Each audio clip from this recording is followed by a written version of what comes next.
Oh, Jane, we can see you. Hello.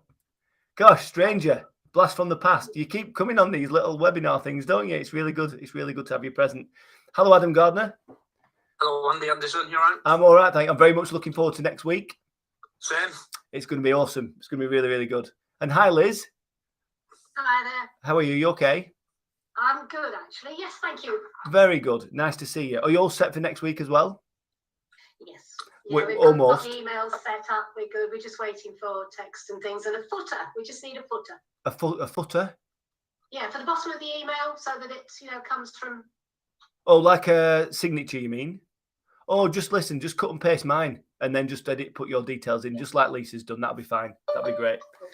Good. So there's a couple of people arriving now. We're live on LinkedIn, Facebook, and YouTube, which is good. And we're live on Zoom. So I don't know how many people are going to join us in Zoom. There's 5 or 6 of us now. There's 60 people registered on LinkedIn. So we'll go for it soon. So I just want to introduce you to Dan Elson. Dan is on the Zoom call. Dan is my digital guy. So in particular for you, Liz, Dan has been on our email conversations going backwards and forwards about the stuff that we're doing next week. So Dan will probably send you all the emails and the hard copy stuff that you need to check over later on.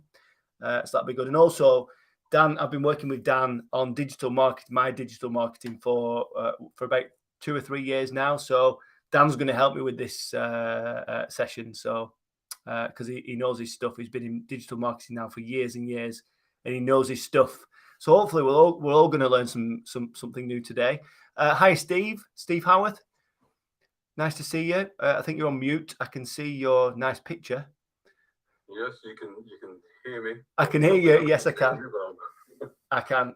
Give me a second because I just need to sort the video out. It's okay. Don't worry. If you don't want to be on video, it's absolutely fine. No problem at all. So, what are we doing today? Well, I'm going to start with some slides. It's really nice of you to join us, by the way. I do these every month.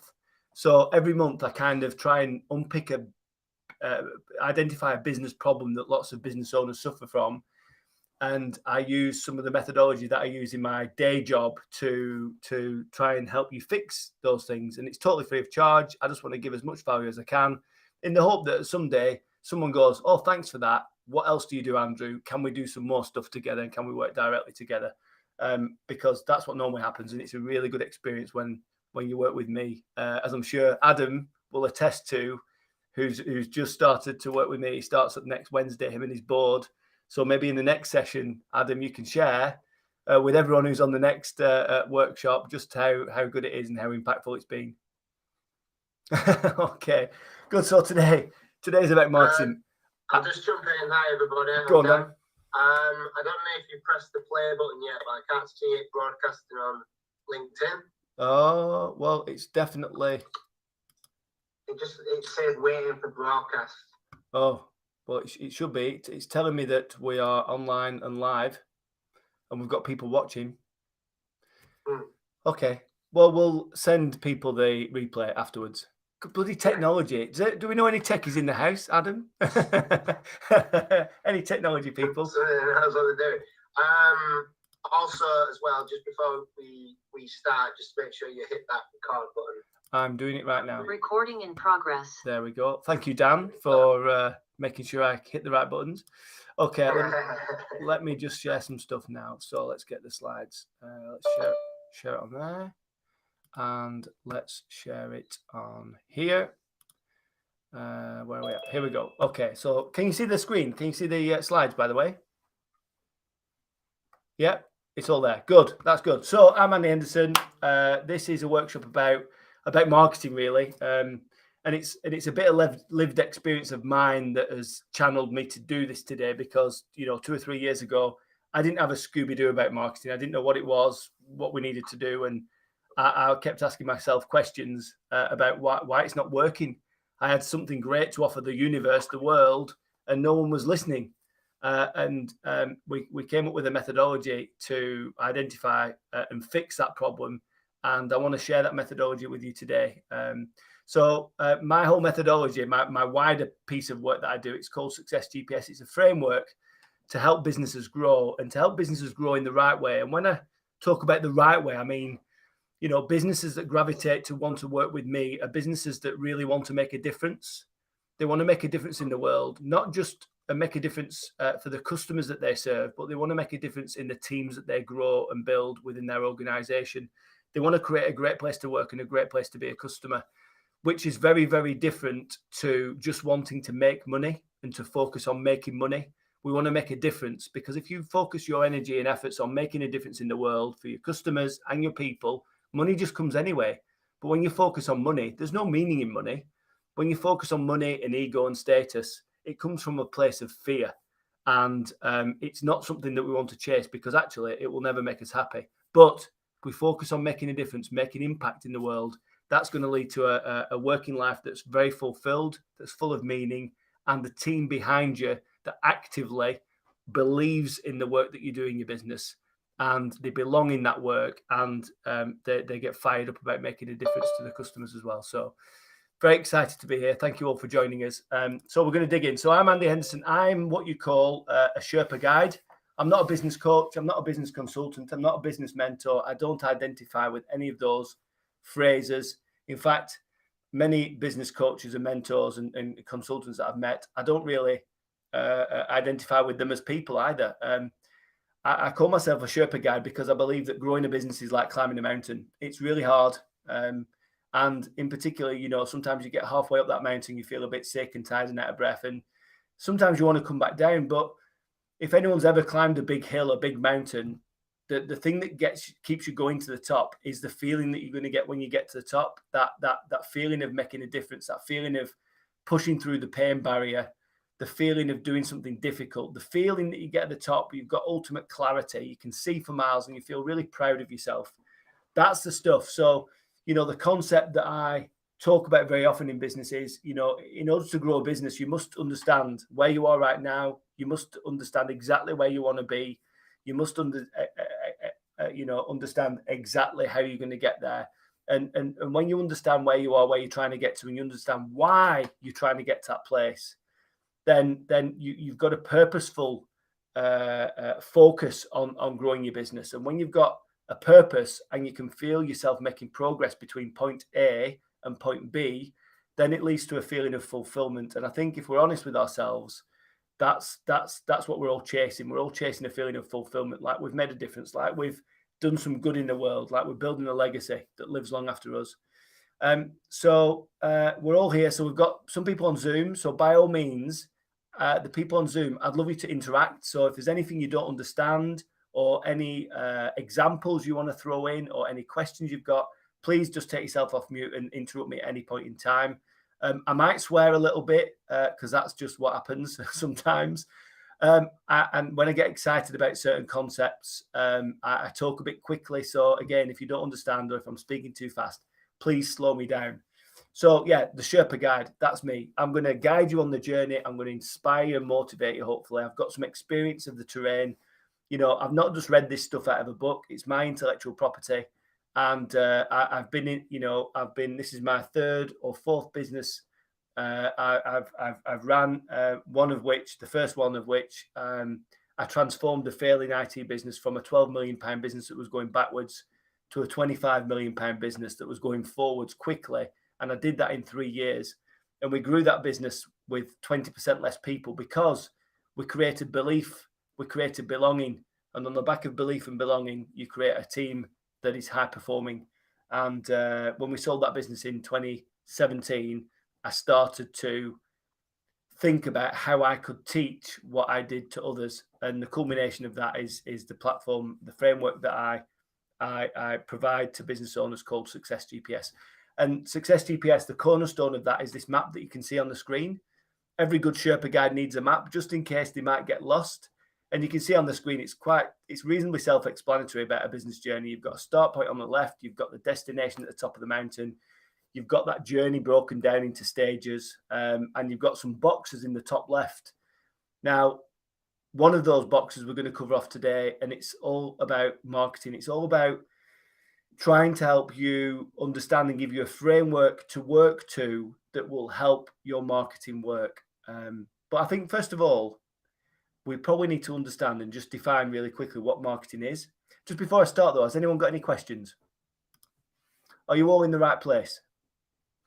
Yeah, you've come to the right event. Okay, you've turned up. Good, great. So your marketing doesn't work. Here's why. Okay, so but what is marketing first of all? So thing that I just dragged off the internet. I thought, do you know what? That's really simple. Marketing is just the process of getting potential clients or customers interested in your products and services. Yeah, that sounds easy. I can do that. Easy, we think. And then we try it and it doesn't work. And we go, why isn't it working? Well, that's why you're here.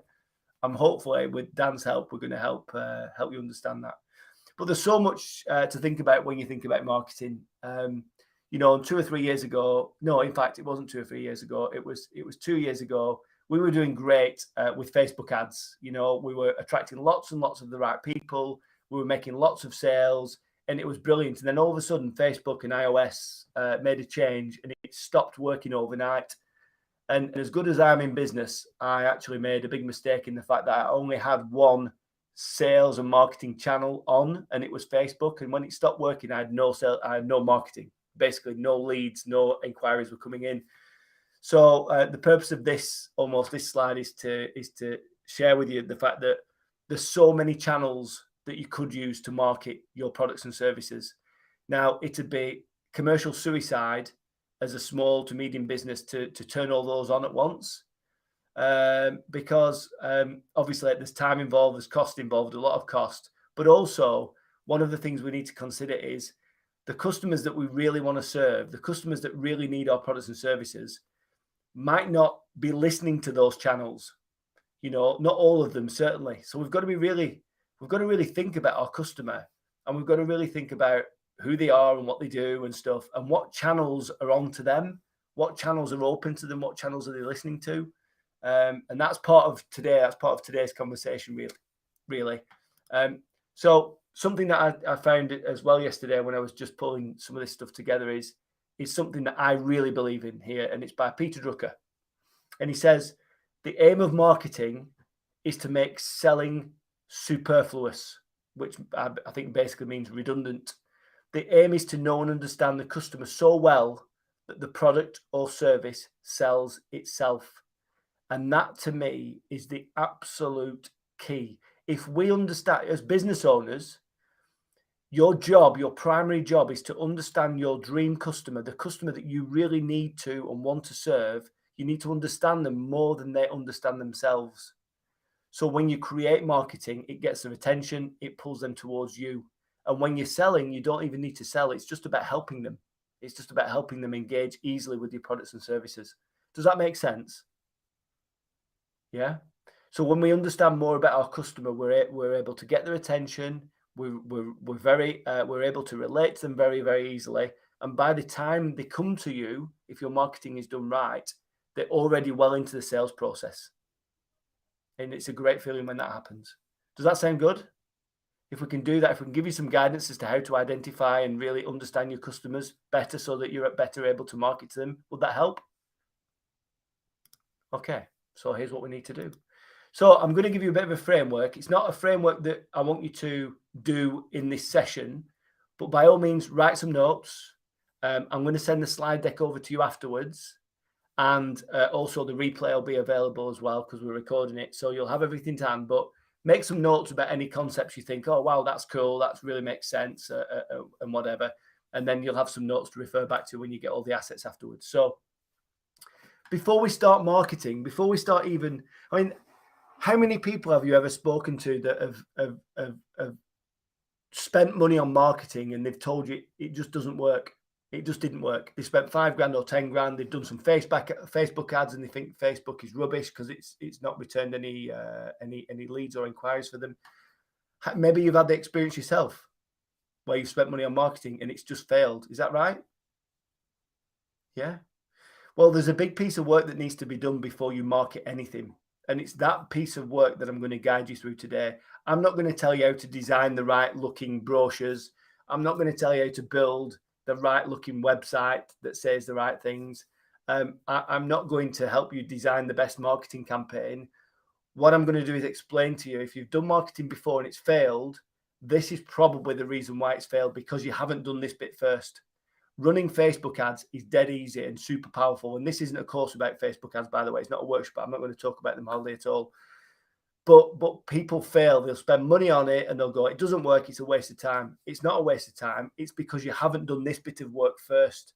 You haven't understood your absolute dream customer, your target client, your ideal customer avatar. You haven't defined them. You don't know them more than they know themselves.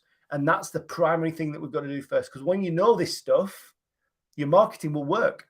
Whether it's PR, whether it's social media ads, whether it's organic social media, whether it's marketing campaigns, whether it's speaking events, whether it's words on your website. When you know this stuff, your marketing will work. And I guarantee that. I'm living testament of that. And obviously with Dan at my side as my digital Sherpa, he's helped me educate me into this way of thinking. So what do we need to do first? The first thing is, before we do anything, we need to identify what we're actually marketing. What are our core services as a business? And I don't mean like list down everything you do in your business. I mean, go up in a helicopter and look at the business and define what are the core services that you actually sell and offer to your customers. You've got to just list them out really simply, really, really quickly. And this is just an example. These are the services that I offer. So, and I'll tell you why. The reason is that you have to list them out. So top three services. First one is Success GPS for solopreneurs. So these are small business owners with 1 to 5 members of staff, but only one director, right? The second service is Success GPS for board and teams. The third service is Your Affordable Board. And then I've got new services that are going to come on stream maybe next year, Career GPS and Health GPS. Now, the reason why I've asked you to list the services out is because when I think about each of those services and I think about the customer that needs those services, every single one of those services is relevant to a different type of customer, whether it's a different size, whether the customer has different needs and demands and hopes and dreams of the future, whether it's a customer that is not even a business like Career GPS. It's not even aimed at business owners. So the reason why we have to list that down is because, you know, we need to be specific in the service or product that we offer, and we need to be really specific about who the offer is for. Because if I just went out and marketed everything to everyone, nobody would listen. Does that make sense? And if I did market everything to everyone, it will cost me an awful lot of money, and I'd probably go bust within about 2 weeks. Do you know what I mean? So we've got to be really clear about the service lines that you offer, the products that you offer, and really try and focus in on who is the ideal customer for that product or service. Yeah, makes sense? Okay, cool. So the second thing we do, once we've listed out the main products and services that we offer, and maybe some of the new ones that we want to offer as well, then we need to identify who this dream buyer is. We need to identify who this specific customer is that we need to deal with, that really values what we do, that we really value the relationship with them. You know, we've got to be really clear on this. So we start by just getting into the groove of it. So can you put your hands up if you've ever dealt with a customer or you're dealing with a customer today that you do not like? Okay, that's pretty much everybody. So we've all got customers that we love, right? We've all got customers that we hate. The customers that we don't like, these horrible people, you know, they want the shirt off our backs. They're never happy. They always want more. They complain about cost. They complain about the service. They never pay on time. Sound familiar? Does it sound familiar a bit? Yeah. Okay. Why do we deal with them? Why do we ever deal with them? Well, typically it's because we want their money in our bank, right? But rue the day when we say, yes, okay, let's do it. And they put the money in our bank and we do the work. We rue the day that we ever took that client on. And we end up with a business with a load of good clients, but a load of ropey ones as well. And that affects our own well-being, but it also affects the team morale and well-being as well, because they're looking at the bosses, at you, if you're a business owner, they're looking at you thinking, why are we dealing with these idiots? Why are you making me deal with these idiots just to get money out of them? Wouldn't it be better if all of your customers were flipping awesome? Yeah, these type of customers, you love them, they love you. They love how you do business. They're always happy. They want more, but they're willing to pay more. They're a pleasure to deal with. They love your services, your products. They're all friends. Yeah? Have you got any customers like that? Yeah. What difference would it make in your business if all your customers were just like that? Would it make a big difference? Yeah, of course it would. Massive difference.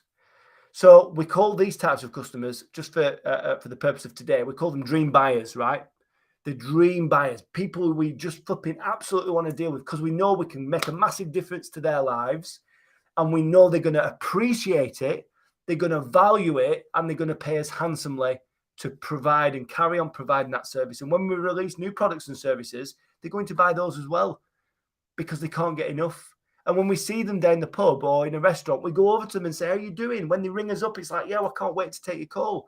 As opposed to those other people where they ring you and you go, red button, I don't want to speak to him. Absolutely not. I don't care if he's paying me money or what. I don't want to speak to him or her. Yeah. It's not a man thing or a woman thing. It's just life.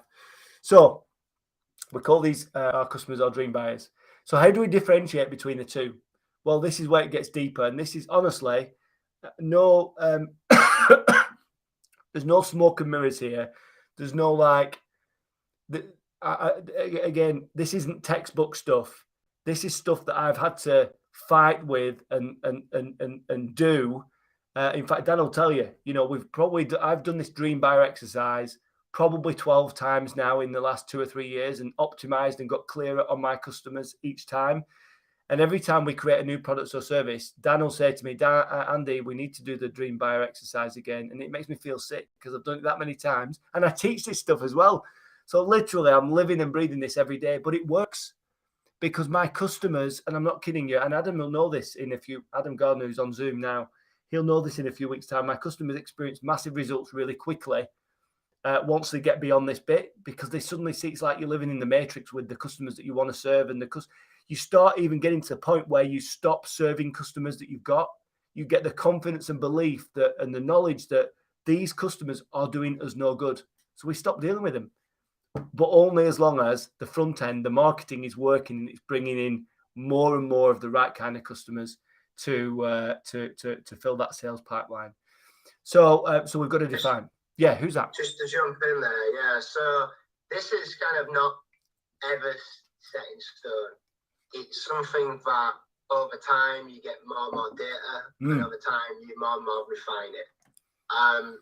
And you know, it is one of them things that just evolve over time. But what you'll find is once you know who this person is, you'll start attracting more of these types of people into your life, into your business, just simply because you know the type of people you want. And it's just like setting goals. If you don't have any goals, well, you know, you can't, what do you expect? You know, you're never going to be happy or successful. But if you do set goals, you have something to aim towards, you have something to move towards. And it's the same with this. If you set out who you want to deal with and identify people you're currently dealing with and go, right, out of them, who are the ones that I want more of? All of a sudden, you start attracting the people into your world. It's true. And this is so important because before you get to even designing an ad or a campaign, you need to know who you're talking to. Otherwise, you're talking to nobody. It's true. If you're talking to nobody, you're likely not to get the results that you really want. Absolutely. So this is fundamental. It is. And I can honestly say from my own experience and my experience from my clients as well is that, particularly for me, I don't deal with any customers at all that I don't want to deal with. They don't even come to me. So I don't even get an inquiry from a type of business that I don't want to work with. So in my world, there's 2 types of business owners. One type is chasing money. The other type is making a difference, chasing impact. I do not want to work with business owners whose sole focus is to make more money because there's no ripple effect. There's no ripple effect of positivity. You know, it's money. You know, it's Ferraris, it's big mansions, it's, you know, all that stuff. And that doesn't interest me or excite me at all. What excites me is people who actively want to make a difference to the lives of their employees and their customers. And this is the framework that we use to start that process off. And like I said, nobody who just wants to make money at the expense of everything else comes to see me. They don't even inquire because my marketing doesn't speak to them. It does not speak to them. They just ignore it. But the people that do want to make a difference, they come to me. And we do. We make that difference together. So we'll keep cracking on. Thank you for that input, Dan. Appreciate it. So what we have to do, so this process, so we've got the core services that you sort of did in the first bit. So you pick the first service at the top of the list. So get service 1. And what we want to do is we want to think about the best customers that you've ever dealt with that have bought that service off you. Your dream buyers, existing or in the past. So think about the names. Write the names down of your best customers that you absolutely love. They love you. They pay you handsomely. They value your expertise. They listen to you. They like friends. They'll never leave you. Write the names down. Write about 8 or 10 names down of these great people that you love to deal with, that you want more of. And what we're doing this for is we're almost creating a lens, because everything we're going to ask you and go through in the next bit is almost like we need to sense check against those names. Is it them? Is that them? Is that them? Is that them? Because we're looking for the golden thread between these people. Whether it's the demographics, the character traits of the people and the problems that they suffer from, the pains, the results. We're looking for those common threads, and the names of these people will act as like a lens and a guide to make sure what we're putting down in the next sections is true. Okay? Because this is all about its foundational marketing. I didn't even know this. I mean, I've been in business for years and years. I had no idea that this was even a thing, but it's so valuable when you understand it and you go through it. So write the names down, Noise. These are some of my dream buyers: Jan Evans, Carl Allen, Dave Doughty, Rebecca Lindley, Mick Ramsden. Some of you might know some of these names. These are really good people who love me. I love them. They've listened to me. They've done the work. They've achieved great results on the back of it for success. So my core service 1 is there, Success GPS Solo. So they're the dream buyer names for me. So again, you don't need to do this exercise now because you're going to get all the assets. I'm just going to guide you through the process. So first step is get the names down. 2.1, we need to understand the demographics. So the who, where, and what. So if you're in B2B, we need to understand the location of these people. Where do we want to serve? Where do we want to spend time attracting customers from? Is it sort of East Lancashire? Is it Lancashire? Is it Central England? Is it nationwide? Is it Europe? Is it global? Who knows? Maybe we can't market to everyone all at once. So maybe we pick an area, if we're in B2B services, maybe we pick an area that's quite local to us, that it's got a lower cost to serve. We can get there quickly. We can do a good job for the customer. So we're going to think about location. How do we narrow down that location? Then think about, if you're in B2B, what industry sectors do we understand? What industry sectors do we know as a business more than others? What industry sectors do we have more customers in than others? Because if we have more sector knowledge in a particular sector, whether it's pharmaceuticals or manufacturing or IT or software, then we can speak a common language to more customers potentially from that same sector. We understand some of the problems and pains that they might suffer from in that sector. So our marketing is going to be more impactful because we understand them more. Okay. In terms of business size, who do you want to deal with? Do you want to deal with the size of business with 10 employees, 1 employee, 100, 1,000, 5,000, 50,000? Where's your sweet spot in terms of size? Because what we're doing now, we're not niching necessarily, but we're narrowing the funnel so that we can laser guide your marketing to the right people in the right places, the right industries, the right size of companies. How about revenue? Does it matter? How big are the companies you want to deal with? I don't want to deal with PLCs. I don't want to be in a boardroom with flipping 25 people and they have to answer to the shareholders and all that. So all that red tape, bureaucracy, indecision. No, I don't want to work. I want to work with agile businesses, small, medium businesses that really want to make a difference, can make a decision and can actually execute the work that we're going to do together. Who's the decision maker? Who influences the decision? So just really like thinking about who it is, the type of organization we're trying to target with our message, right? If you're in B2C, look at the stuff on the right of the screen. Again, location, where are these consumers hanging out? How old are they? Looking at your dream buyer list. How old are these people? Typically, are they between 20 and 30 or 30 and 50? Are they predominantly male or female? What about their income levels? Are they high net worth people? Are they sort of middle England? Are they on benefits? Are they somewhere in between? What are their income? Is there even a correlation? How about occupation? Are they professionals? Are they business owners? Are they factory workers? You know, are they housewives? I don't know if I'm even allowed to say that word anymore. But you know, what's their occupation? Does it matter? What about relationship status? Are they married? Are they single? Are they mums? Are they dads? Are they widowed or widowers? Education levels. Are they privately educated? Are they university educated? I mean, some of these things won't matter in your particular business, but it's important that we ask the question because we're trying to find the golden thread. Where is the commonality? Where, you know, when we look at that list of names or dream buyer list of names, you know, what is it about these people that makes them someone we really want to deal with, and that makes them really want to deal with us? We're looking for the golden threads, the similarities, right? Does that all make sense, by the way? Yeah. Liz, does it make sense?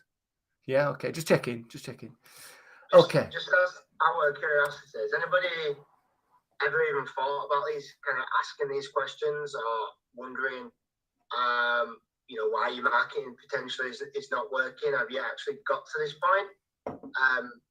And if not, are you starting to see potentially why the messaging, the marketing, the campaigns you've been running are not really kind of getting the results that you want? And potentially it's because you don't know some of these fundamental things about the people you're trying to attract into your world. You kind of just put it out there and hoping for the best. And you might pick up some of your dream buyers. You might pick up the people you really don't want to work with as well.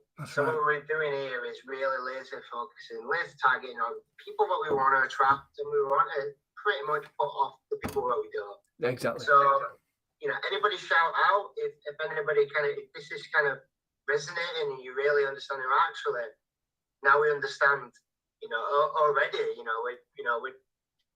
only, 20 minutes, 25 minutes in, but you're already kind of understanding, well, actually, we haven't done these exercises. We don't really know who we're trying to attract. You know, no wonder as marketing is kind of falling on deaf ears. Yeah. Thanks, Dan. Appreciate that. So demographics, the next bit that we need to look at and consider, slightly more difficult really, but this isn't an exercise you should try and complete in 5 minutes and all your hopes and dreams from a marketing perspective will come true. It's something that requires some deep thinking. So right now we've got the list of services. We've picked the first service. We've put a list of names about our dream buyers that have bought that service that we love to deal with and they love us. We've got some information about their demographic, i.e., you know, where are they, what industry they're in, or who are they, what age are they, you know, all that stuff about the type of person. Now what we need to consider is the psychographics, i.e., we need to consider the character traits of those dream buyers. So all those people in the list, how would you describe them to others? If you were explaining who these people were to a stranger in a bar, how would you describe them? What are the common threads in that list in terms of the people that you've put down? Now, these are the character traits of my dream buyers, people who actively seek me out and work with me and get the results from working with me. You know, they're young at heart and in mind. They're ambitious. They're open-minded. They're into self-development. I mean, you can read it there. You know, maybe some of you can see yourself in that. Maybe Adam's just committed to working with me. Maybe when you read that, you go, that's me. It's not a surprise. This stuff works, right? And when I look at it myself as well, when you do this exercise, I guarantee you will look at this list of character traits and you're staring at your own self back in the face. You basically, honestly, because people work with people that are similar to us, right? So when you think about these customers, you think about the character traits of all these customers that you've worked with that have been really, really good. They've really, really listened to you. They really, really value you. You love them. You know, great relationship. Actually, when you start writing the character traits down and you look at the list at the end, you'll go, that I've just written basically who I am. And we know that we're on track with that. We know when you've done that and you look at it and you go, that's me. You've hit the jackpot. Yeah. Makes sense. So it's really important, this. And again, you can't skip this step out, because as you go into this process, you start understanding how your marketing needs to speak to this type of person. Yeah. If you say this to this type of person, it's not going to land. But if you say it in this way to this type of person, it's going to resonate. It's going to get their attention. Yeah. Okay. Everyone okay with that? Okay. So when you've got those, like I said, when you've got those character traits down, relate them back to your list of dream buyers. Is it Jan? Is he young at heart? Is he ambitious? Is he up? Yes. Yeah. Is it Carl? Is it Mark? Is it Mark? Is it those people? Yeah, it is. Absolutely. Those people absolutely share those character traits. You know you're onto a winner. So it's always good to just check back. Those are the names. Those are character traits. Are they the right character traits for all those people? Yes, they are. They are the golden threads. Okay, so now what happens? Once we understand the names and the demographics and the character traits, what we have to consider is all of our customers, they have problems before they come to us. They've got a problem in their head. So I need this solving. They've got a problem. I need it solving. They come to me. They've got problems. I want them solving, Andrew. I've also got some hopes and dreams that hopefully, if you solve these problems and help me, I'm going to realize some of those things. Great. It's true. All our customers have these problems. All the problems manifest as pains, negative emotions. And it's your job, like I said at the start, it's your job as a business owner or leader to find out about these problems, to understand these people more than they understand themselves. By understanding their problems and pains and understanding the results that they want to experience in the future when the pains and problems have gone, when you've removed them, then that's going to help us market the right stuff to them. Because there's an important factor here to consider. People don't buy what you sell them, right? This is true. They don't buy what you sell them. They buy the result. This is a really important concept to get your head around. They don't buy what you sell them. No one buys a business coach. No one buys Success GPS. No one buys YAB, my network community. They buy the result of what that gives them. So we've got to think about these terms now. So your customers have problems.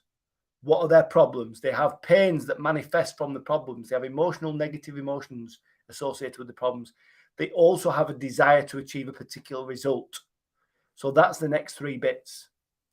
So we've got to identify these problems first. Okay. So we're on it. So these are some of the problems that my dream buyer suffers from. Lack of time. They're working in the business, not on the business. And the reason why they're working in it, not on it, because there's no plan. There's no point B. They don't even know where they're going. As long as they're moving, they think everything's okay.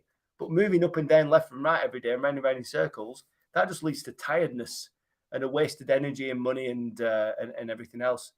But without understanding what the destination is and without having a plan to get there, you're never going to be able to work on your business because there's nothing to work on. You're just doing the work, right? They can't prioritize. They get distracted. There's no structure in the business. There's no progress. There's no leads coming in. The cash flows up and down. They fear of failure. They say yes to everything in the hope it's going to work. Lack of mojo, self-belief. They can't scale. They've got a lack of confidence.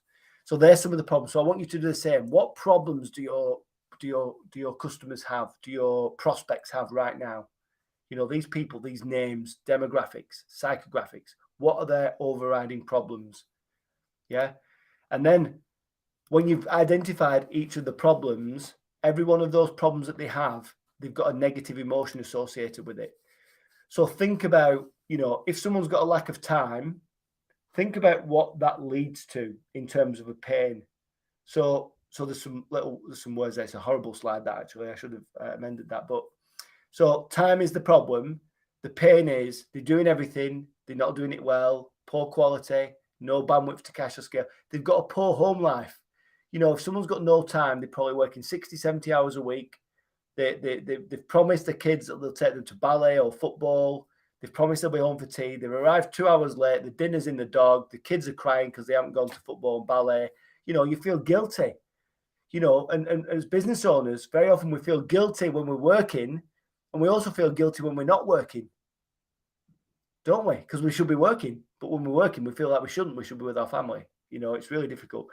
You know, so you can see, you know, working in the business, not on it, no plan to grow and scale, fast track to being a slave in their own business. And it is, you know, it's like Groundhog Day, like monotonous, just doing the work, not making progress. It's a really bad feeling, you know, can't prioritize. I mean, you can read that for yourself. I won't go into it in too much detail. But the fact is, we have to understand who the customer is, what the problem is that they've got that we can solve, and what the pain is that is associated with that problem that they're feeling. And it's not because we want to do loads of marketing about the negatives. but we just need to let them know that we understand. We understand they've got a couple of problems. We understand that there's a negative feeling associated with them. Because, and I did this literally, I'm working with a client, they're just up the road here in Worley. It's an architect's firm, a really high-end architect's firm. They design super homes for ultra high net worth people. And I said to them, like, when we'd done this entire exercise, I said, look, next time you're in a meeting with a potential client, I said, I want you to adopt a slightly different approach. I want you to ask more questions about where they're at now and about some of the problems they've experienced with other architects trying to do the work and how that's made them feel and stuff. And I want you to acknowledge some of that. And I want you to also introduce, maybe you've felt like this and maybe you've had this problem, and see if they respond to that. I said, because what's going to happen in that meeting is if someone's in front of you as a prospect and they have problems and pains and they're frustrated, I said, if you can get them to acknowledge those problems and pains and you can help them understand that you understand, you've been there or you've worked with clients that have been there, you'll see something happen with their body language. First thing that they'll do is their shoulders will drop and then they'll let out a sigh. And at that point, you know you've reduced the feeling of the problems and the pain.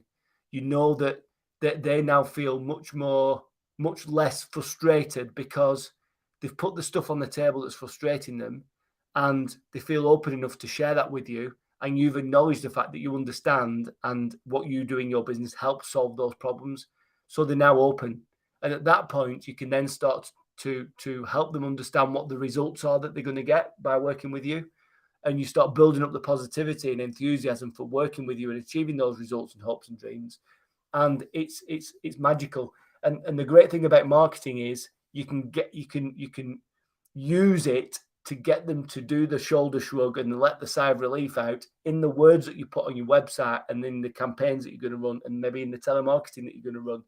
You know, it gets them through the sales process and gets them into that point where, okay, explain how you can help me achieve my hopes and dreams and the results that I want to experience. Is all this making sense so far? Yeah, we've got to understand the customer more than they understand themselves. Who are they? Where are they? What are their character traits? What problems do they have before they come to you? What pains manifest as a result of those problems? And the next bit is really, these customers have a result that's in their head.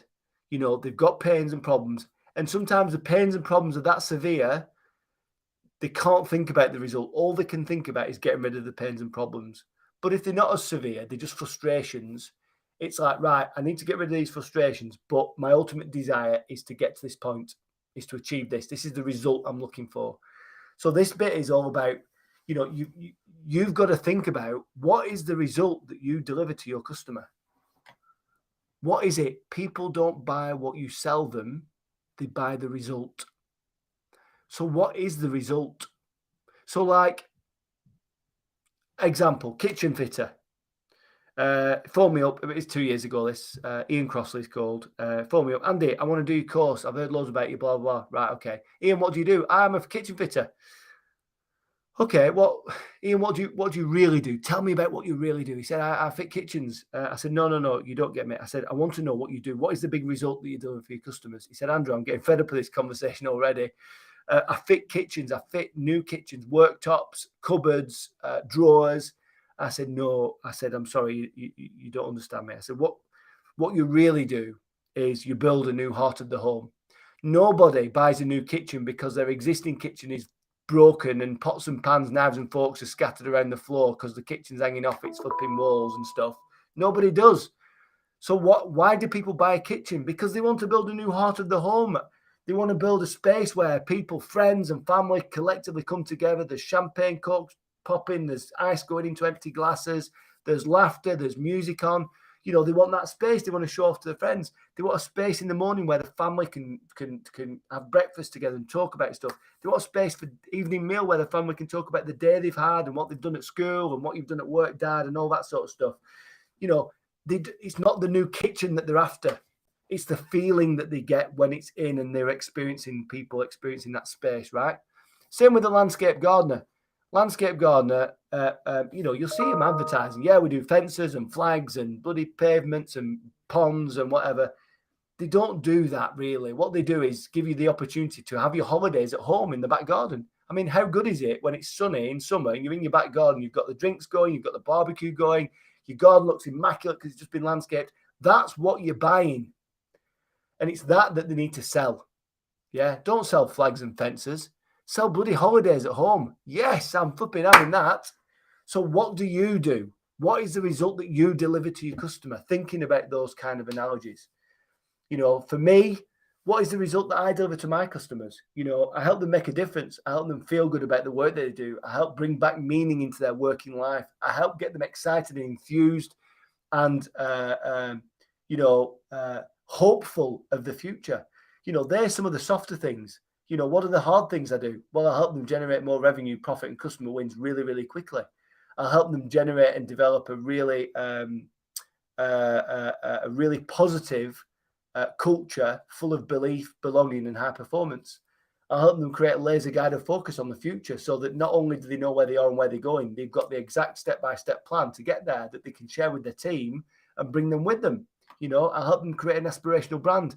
So sometimes it's not just one result. Sometimes you give them loads.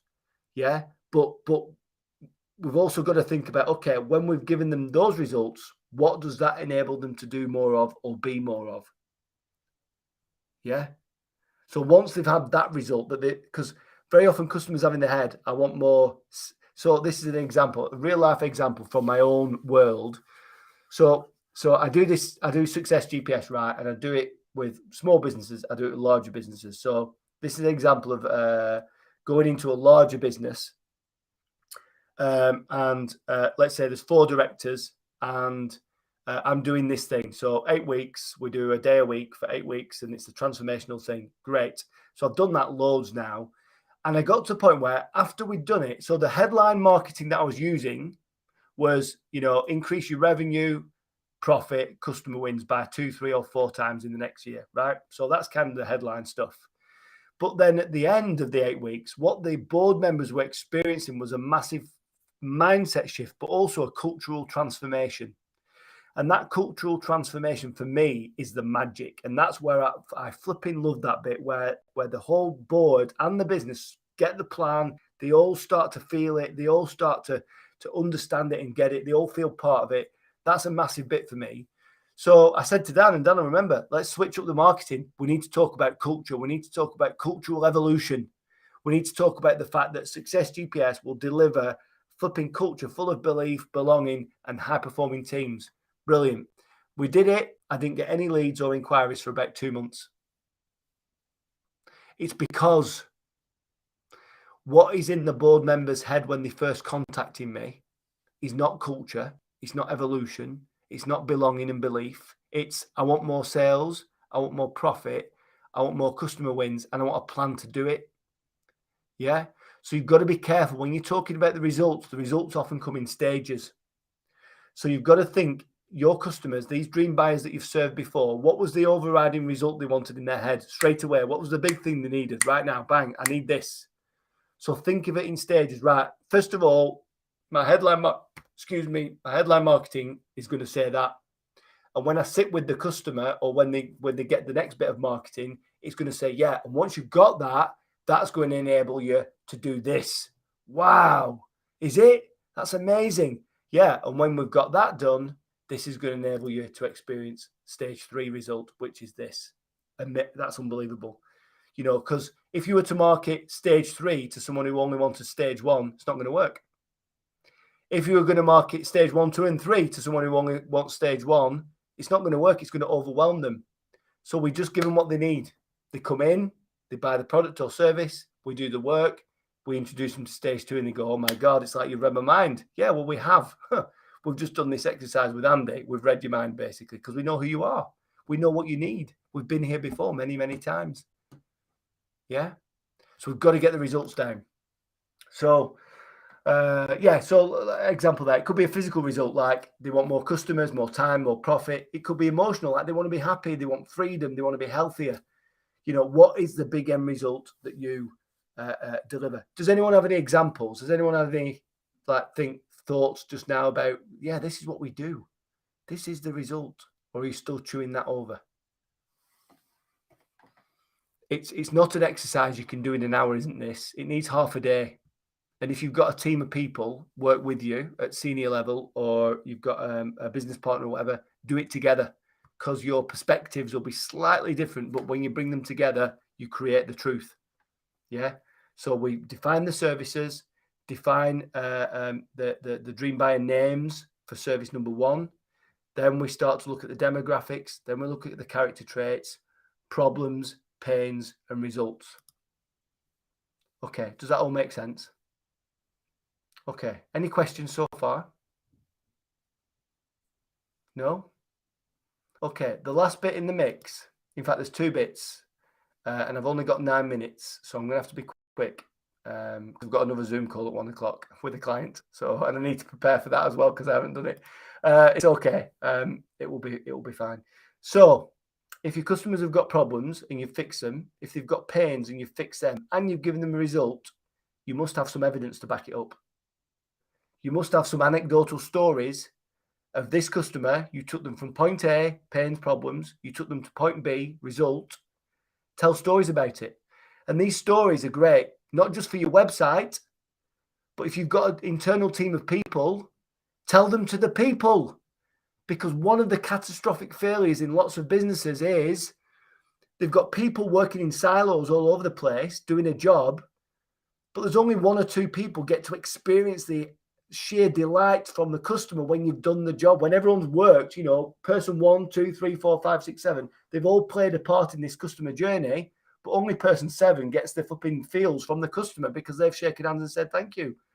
What we've got to do is tell stories about the problems we've solved, the pains we've solved, and the results we've delivered across the whole business, so everybody feels connected to the end goal, which is impacting, which is making a difference to that client. Got to do it. So stories, evidence, great for your website, even better when you're telling the stories to others in your organization. So every time you do a job, it's a great job, a great piece of work. Get the story, get the evidence, share it in a company meeting, share it on your intranet, share it with your business partner, share it on your website, share it on social media. People want to hear the stories. They want to hear about the results. Yeah, it's really important. Like these are just, these are from a couple of years ago. Dan Jackson from the Dream Buyer Names for the solopreneurs, more confidence, more clarity, 3 times revenue increase within 12 months. Carl Allen doubled the size of his business from 2 to 4 million within 15 months of working with me. He sold his business for millions, and then, because of the type of guy he is in the industry that he's in, he sold it for millions, and then 18 months later, he bought it back for $1. But that's another story. Jan Evans, 3 months after completing Success GPS, he generated more revenue, more profit, and more new customers than 18 months combined previously, the previous 18 months combined. Some great examples, and there are more. There are much bigger examples, but that was just for the solopreneurs that I wanted to share with you. So we don't quite have time for this bit, but I'll rattle through it anyway. The next bit is to think about, it's almost like the final bit of the session is to think about, now we know who our customer is, the pains, problems, results, we know their character traits, we know some evidence, we've got some evidence, some anecdotes. What we need to think about is now us. So we've solved those problems, we solve those pains, we give those results. We know as business owners, we are better than anyone else out there in our industry. We're more capable, we're more agile, we'll give better service, whatever. Now it's time to sort of start building the value proposition, the message really, by thinking about, okay, what is it that makes us different? What is it that makes us better? What is it that our customers love about us? Because once you've started to identify that, you've got all the customer stuff, then you've got the stuff that makes you different, then you've got all the vital components you need to be able to market your products and services. You've got everything you need, the message. We can talk about problems and pains. We can talk about the results we can deliver. We've got the evidence there to back it up. We also can tell people how we do it differently to others. Yeah, really powerful stuff. Because if you just say, yeah, I'm Andy, I'm a business coach, I'll help you more profit and more this. No, they want to hear more. They want to hear stories. They want to hear about problems you've fixed. They want to hear about the massive results you've delivered. If you're a landscape gardener, yeah, I sell fence panels. I sell, I cut your grass for you. That's just, well, so does everyone else. So does everyone else. What do you do differently? I want to know the difference. What's the difference that makes a difference? What's the secret sauce? What's the bit extra that you're going to give me in terms of value that I really want to pay for? And because you understand now, when you go through the process, you understand your customer more than you've ever done in your life. You understand them more than they do. You know exactly what extra value you need to deliver because you need to fix the problems and pains. You know exactly their hopes and dreams, the result that they want. So you align your service and your marketing to give them that thing. You fix their problems and pains. You tell them in your marketing that you'll fix them problems and pains because you know what they are. You tell them about the big result you're going to help them deliver. They're going to buy off you and they're never going to leave you, you know. But marketing is not there to close a customer, particularly unless you're in the internet industry, you know, you sell your stuff online. Marketing is there to get a customer to the point in which all you need to do is meet and confirm price and there you go, because they're already sold. You know, they already know you can fix their pains and problems. They already know you can give them a result. And all the next bit is about is meeting you and making sure you're the right person for the job. It's not complicated, but you must go through this process of understanding your customer before you do anything with marketing. Otherwise, your marketing's like shooting a gun in the dark, literally, and hoping to find the target. It will just never work because there's no target. Does that make sense? So the last bit is really literally just writing a list of all the things that make you different. Like Adam, your technical expertise, the way you do stuff, the platform, you know, I don't know. I don't know enough about any of your businesses just yet, but think about all those things that make you head and shoulders above your competitors. And those are the things, again, that will attract the right kind of customers because it shows that you're different from the rest. Yeah. So I just need to, we're almost done. Was that valuable for anyone, by the way? Did it make some sense? Good. Well, I've got to say, I really appreciate your time, and we're running out of it. I didn't rehearse this at all, so I didn't know how long it was going to take. I just sort of hoped it would take about an hour, and it kind of has. But I just want to give you a final bit of value and invite you to something. Who's local, by the way? Is anyone in Lancashire? Yeah, Liz is, Adam is, Jason is. Steve, whereabouts are you, Steve? Bolton. You're in Bolton, okay. Bolton lad, yeah, local, good. What about Rachel?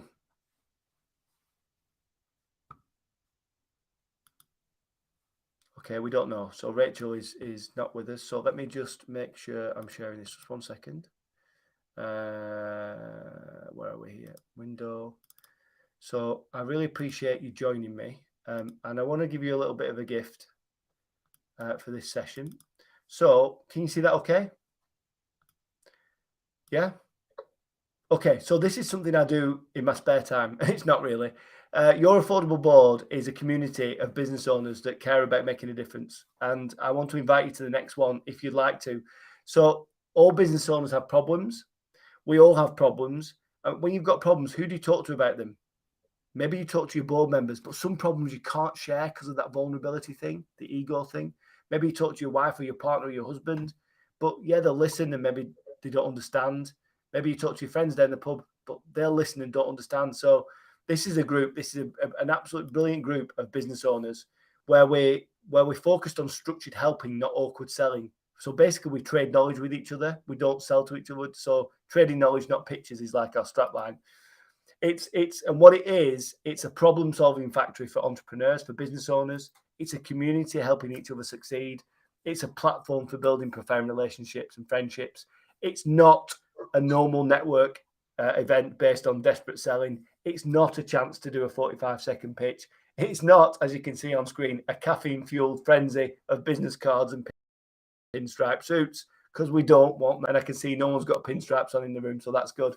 Your Affordable Board, that one of the principles is every problem in the room can be solved by the room. And literally, it's the world's only peer-to-peer business community focused on this structured helping, not awkward selling. So my invite to you guys is we've got the next event, and let me just fast forward this a little bit because we're running out of time. The next event is on the 1st of April. No, it's not. Shit, I forgot to update the slide. It's not on the 1st of April. It's not. It's the. I'm going to turn it off now. I've cut that up totally. The 6th of May. It's the 6th of May. It's 9 till 12. I'll get all this off to you in the email afterwards. I'm really sorry about that. It's really sloppy. Anyway, it's 6th of May. It's 9 till 12.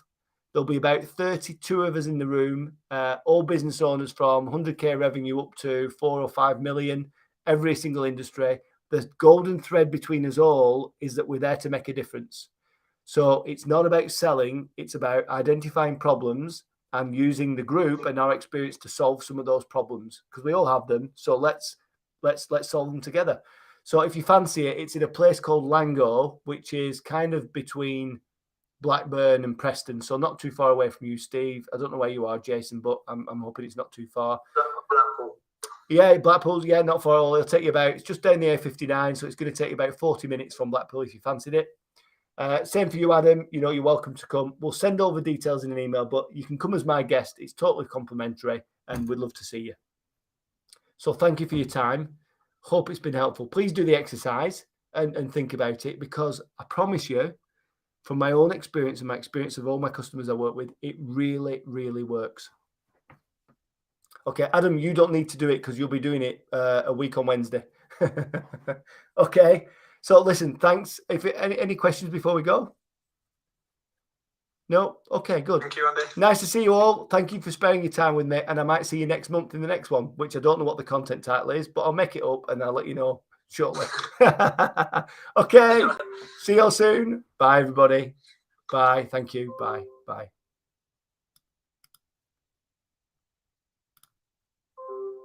Recording stopped.